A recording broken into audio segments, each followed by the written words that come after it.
Hi Taurus, welcome to your February 2020 tarot reading and astrology reading combined.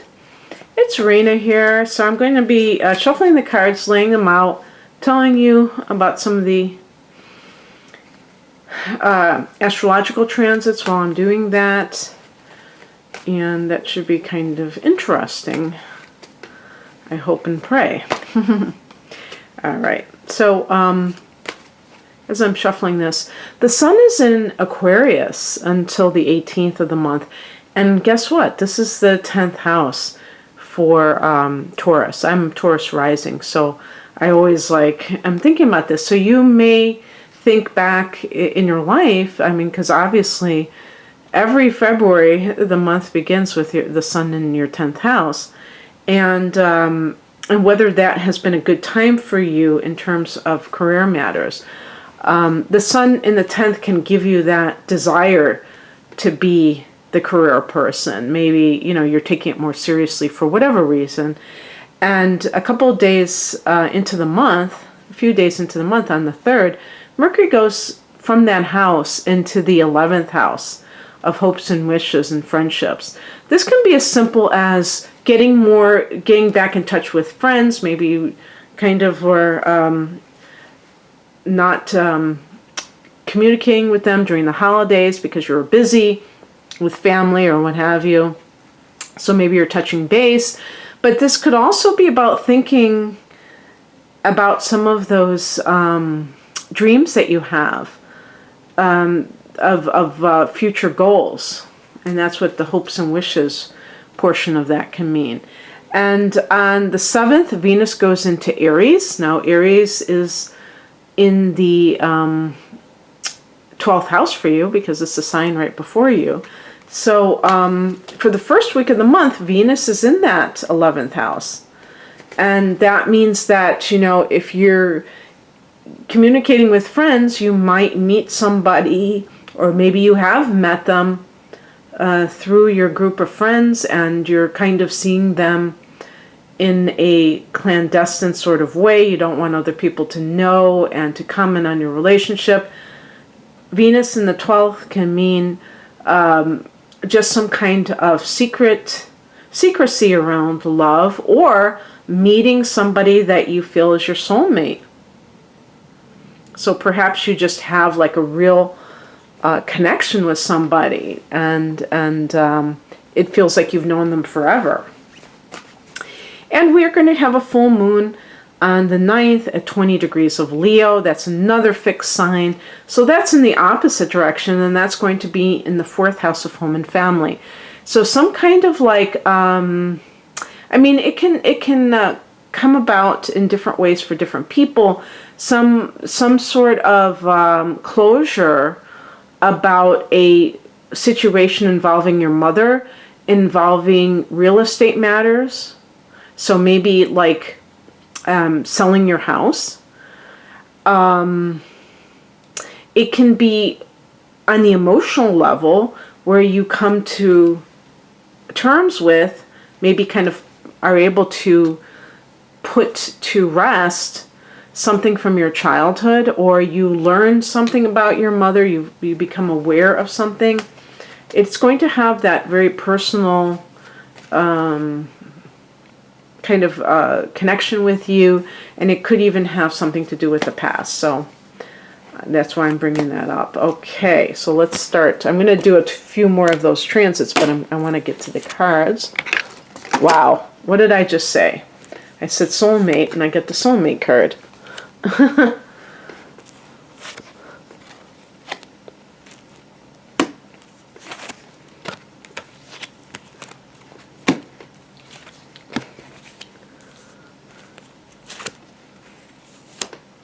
Okay. I'm just putting these to the side.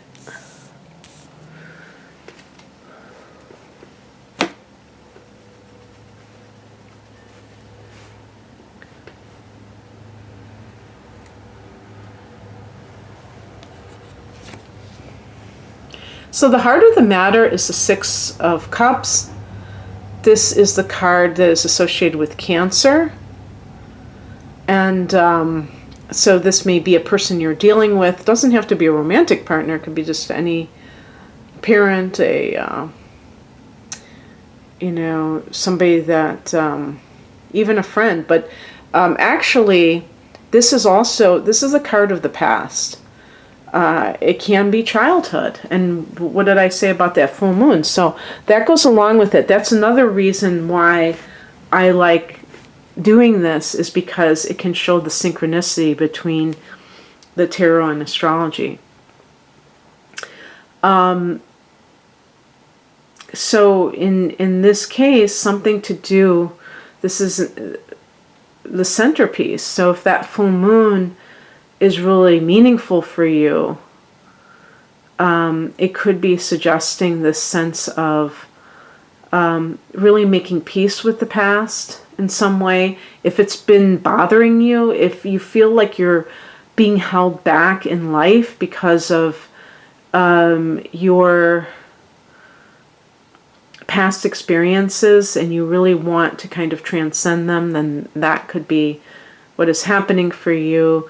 The Six of Cups is also about children. So you may be thinking about your own children. You may want children, anything along those lines. Soulmate.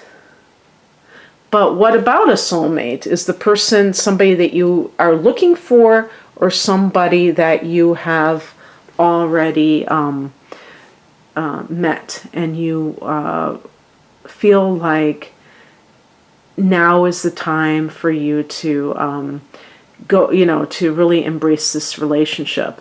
So again, with Venus in the 12th house, it brings with it a karmic connection.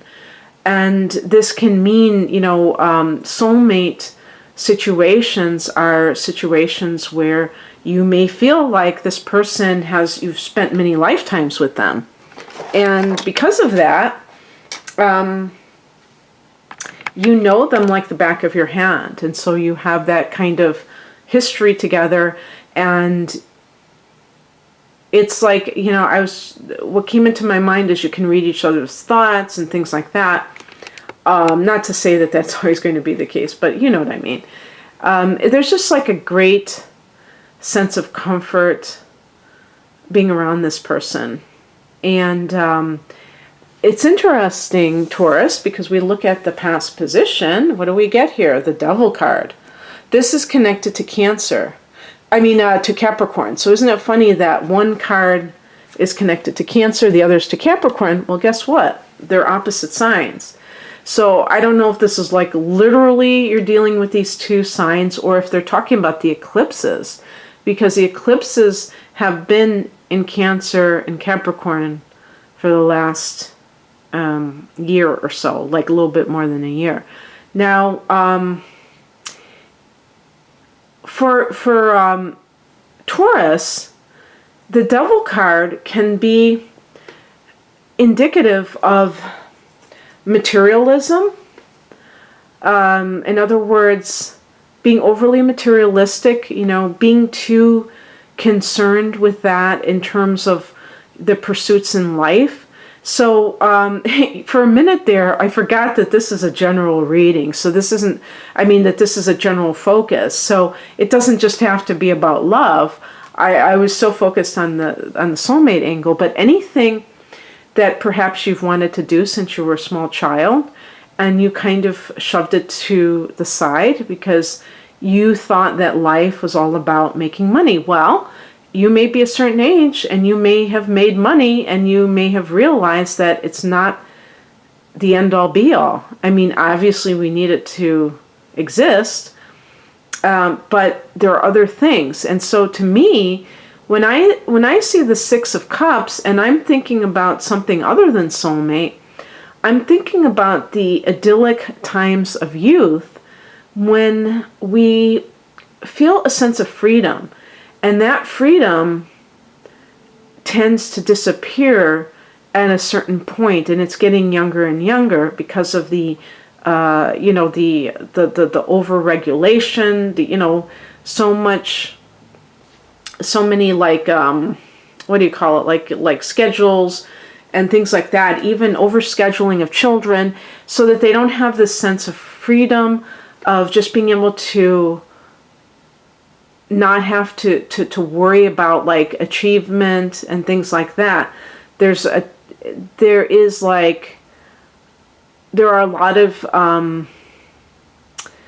children these days who have the same kind of concerns that wouldn't normally plague young people until possibly high school, when they start to feel academic pressure, or like, am I going to get into the right college, or that kind of thing, which is kind of connected to that need for getting good grades so that you can get into the right college, so to speak.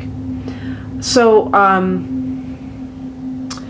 that can pull people away from their bliss, from their original nature. So the materialism is pushed forward into the main emphasis in life. And it isn't until later on, when people have thoroughly exhausted that they can fully appreciate that certain things that they wanted, they have not achieved, and they may have to do with something that they wanted a long, long time ago. Some people are very confused. They're like, well, I don't know what I want to do. I chose this profession because I'm good at it, or it's something that my parents encouraged me to do, or they paid for this kind of training, whatever it is, or it's in the family business, and I want to do this other thing. So the devil card can be about greed. It can be about excessive materialism, and it keeps you ensnared. If you can think about the Rider-Waite deck and how they show those people, and they're naked and they're chained together with the devil. This is the Rider-Waite deck, and they don't really show that. It's funny though, isn't it, that they show Pentacle. Oh, it shows like a fly. Maybe it means like, flies land on shit, right? So it's like saying this is all. But this is like, the pentacle relates to Earth, and this is Capricorn. So there you go, Saturn, Satan, But the other thing too is that if this is something relationship related, it can be that the relationship is, I don't want to say tainted, but it's kind of like you may have a relationship that is very, that is hard to like break free from, because you're tempted by the pleasures of the flesh, or by the, pleasures of the flesh can be lust, but they can also be, what if this person has a lot of money? And again, even if the person has a lot of money, it makes me wonder if there is this situation of narcissism involved, where the person is using their money to control the other person. And that could certainly happen, where that happens a lot with narcissists, is that they try to control other people through dangling, money in front of them. And some people are like, yeah, let's go for this. So that's very interesting. And the reason it's interesting to me is I'm noting the contrast between the devil and the Six of Cups. The Six of Cups, it just gives off this vibe of innocence, and the devil card obviously not so much. By the way, if you just see me rustling around here, the cord that when my phone, if it's not charged, I have to plug it in, and then it falls out like really easily. So the higher message is the Justice card. Now you see that, at least in this deck, I'm sure the Rider-Waite deck has it too, the Justice, there's like the sword of justice, right? That this person is holding up. I guess it looks like a woman to me. And this is also found, we see the the Ace of Swords as getting to the truth, right? So the idea is cutting through illusion. And with the Justice card, she's holding the scales of justice. That represent fairness, balance, and therefore something may be imbalanced in your life that is pulling you towards the devil versus Six of Cups. And it's going to take you seeing the truth of the situation in order to really being able to do something about it.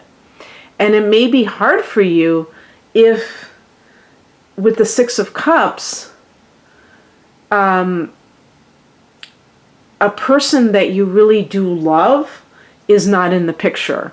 See, that's what I'm wondering about, if you have kind of settled on the devil because the person that you really love is not available. Maybe they're the one that got away and you just didn't value them when you should have, and you went for the shinier object.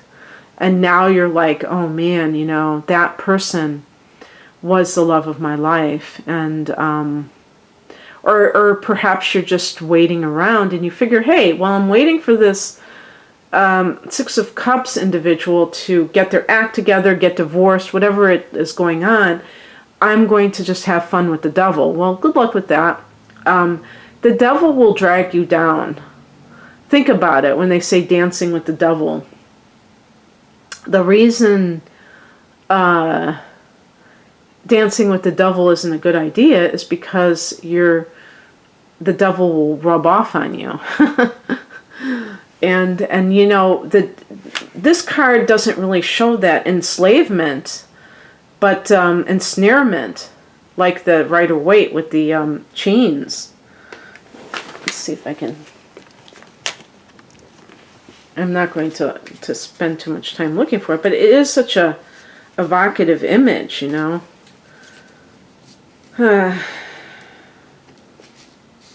screw it. I can't find it.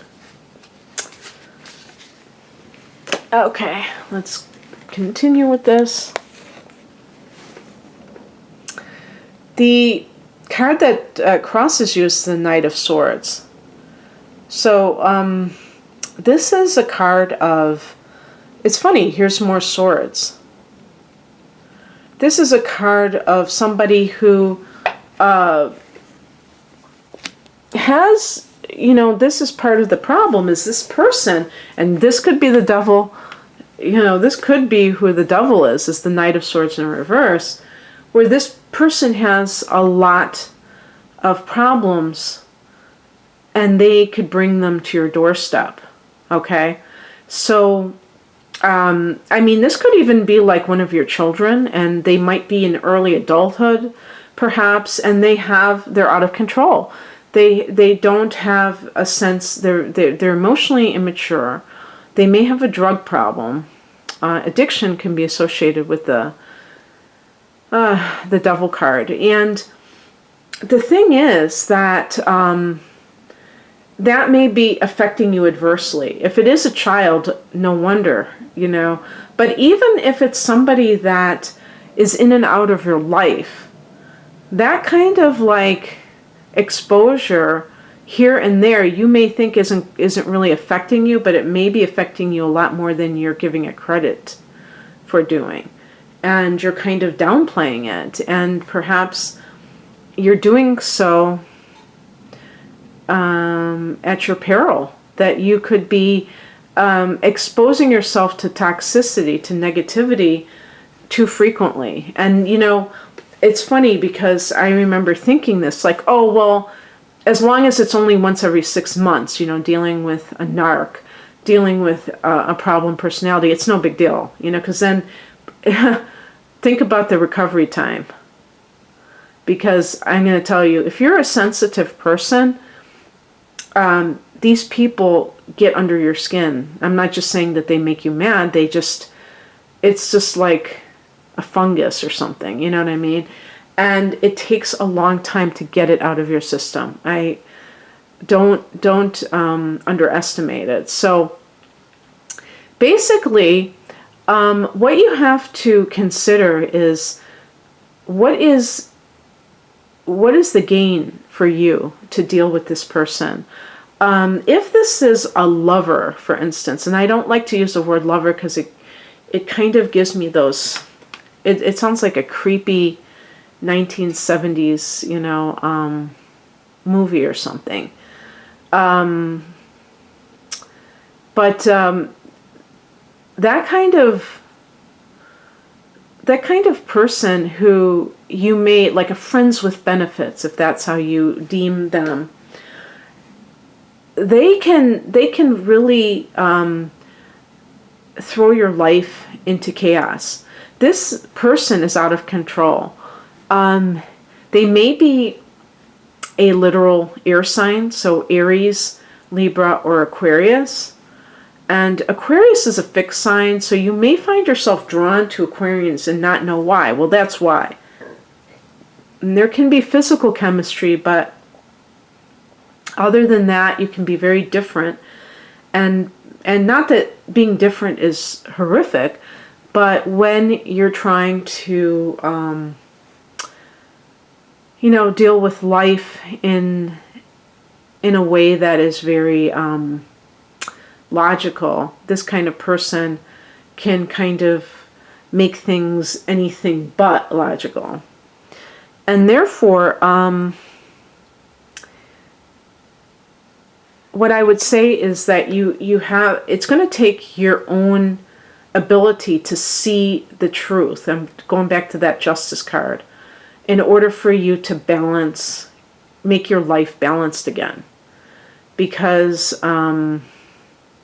this could even be like a three-party situation where you're dealing with a water sign like a Cancer, but you're also dealing with this other person who is like your secret vice.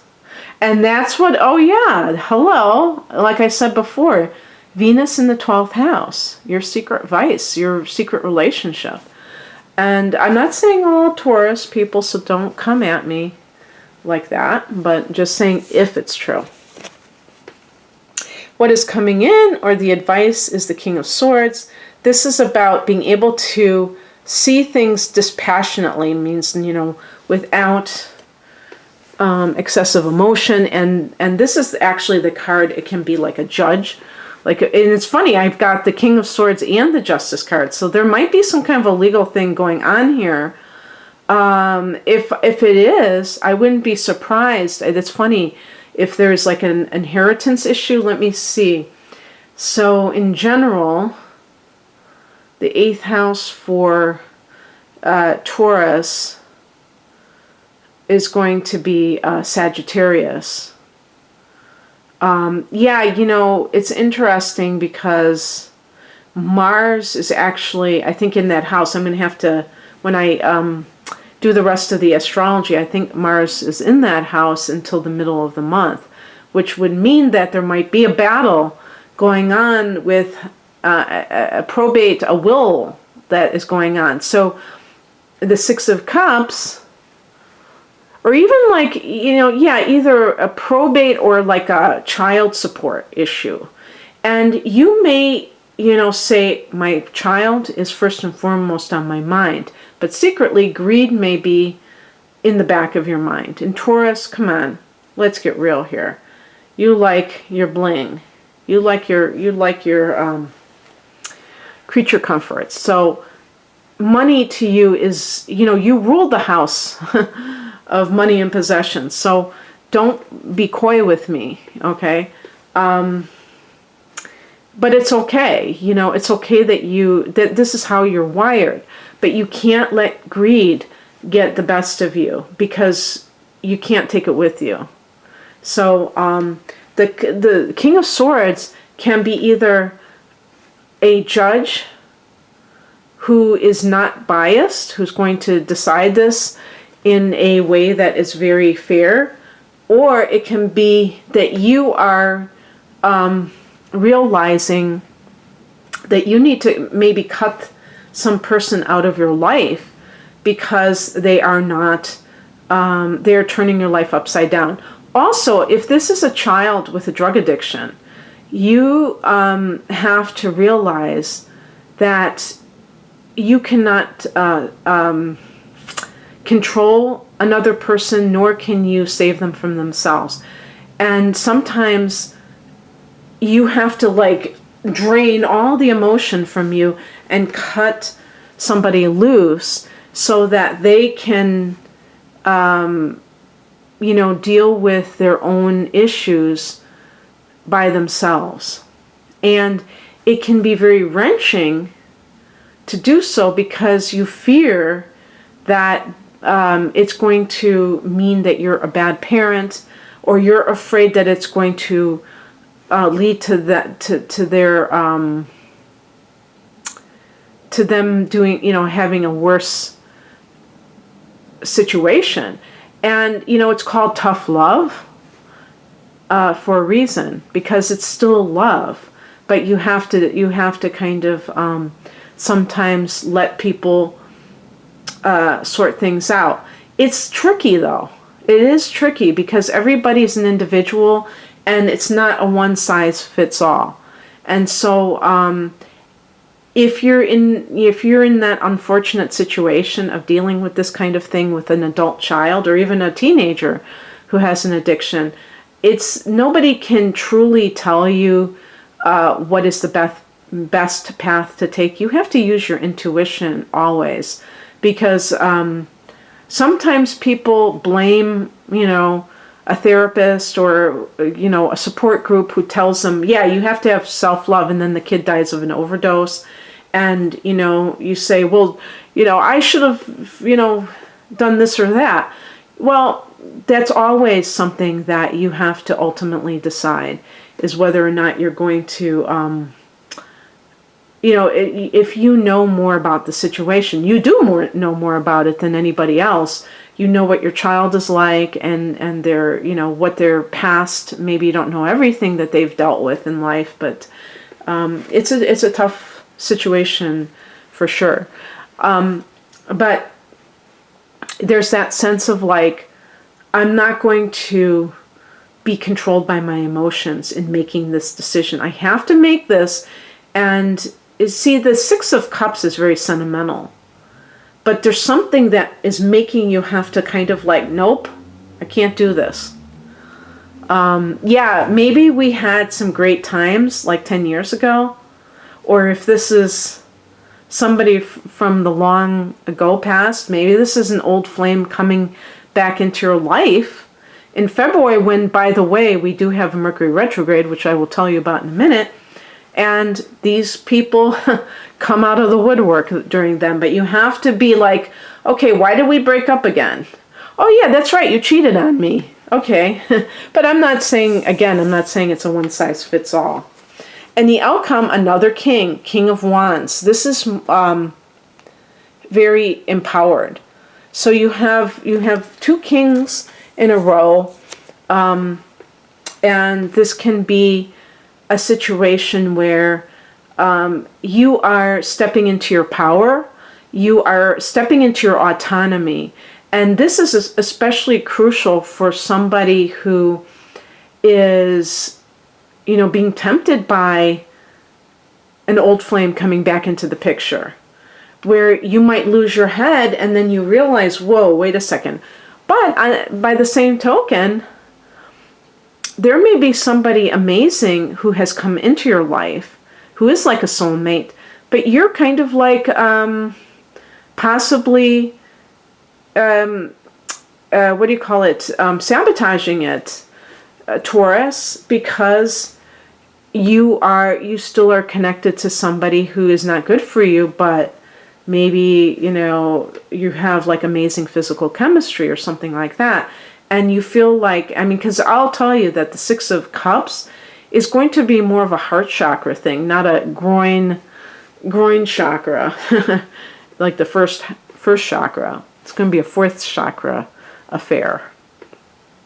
So this gives you, the King of Wands is really about that sense of being able to determine, your direction, because you are the captain of your ship. You're not allowing anybody else to steer your ship and tell you what you need to do. You know what you need to do.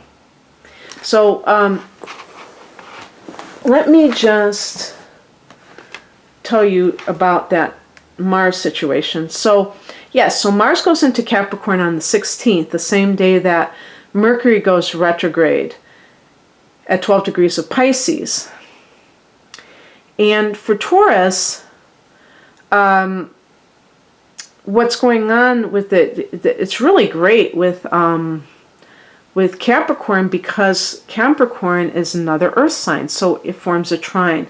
In terms of manifesting something, the trine, I think it's arguably the easiest way to attract something to you.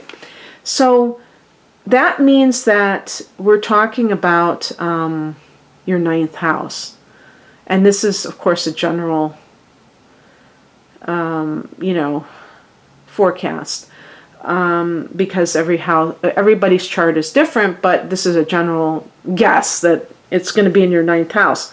Now, in your 9th house, we're talking about situations involving, going to college, or publishing, or traveling far away. Okay, so I mentioned the full moon being in your 4th house, and now here's this in the 9th house. So you may be traveling to visit your mother, okay? And maybe it's like there's like some kind of conflict with this travel, okay? Because perhaps it's funny if you're traveling on around the time of the Mercury retrograde, there may be, because of travel is not advised during Mercury retrograde. But what if it's an emergency and you have to go, and maybe you're living in a different country and you have to go back to your homeland. But in any case, what this means is that Mars is going to be in your 8th house for the first over 2 weeks of the month. And that could indicate that there is something going on related to either fighting over money. Usually I would say will, but it could be like a divorce, I guess. It could be a divorce. It could be what do you call it? Child custody hearing, or a child... I always get that confused with child custody. Child support. Things like that. And so that could be happening, and there's some kind of a conflict. There's some kind of a fight. There is going to be a new moon in Pisces in that... that's the 11th house, isn't it? Yeah. The 11th house on the 23rd of February. And the late astrologer Jan Spiller said to make, I think she said, was it 40?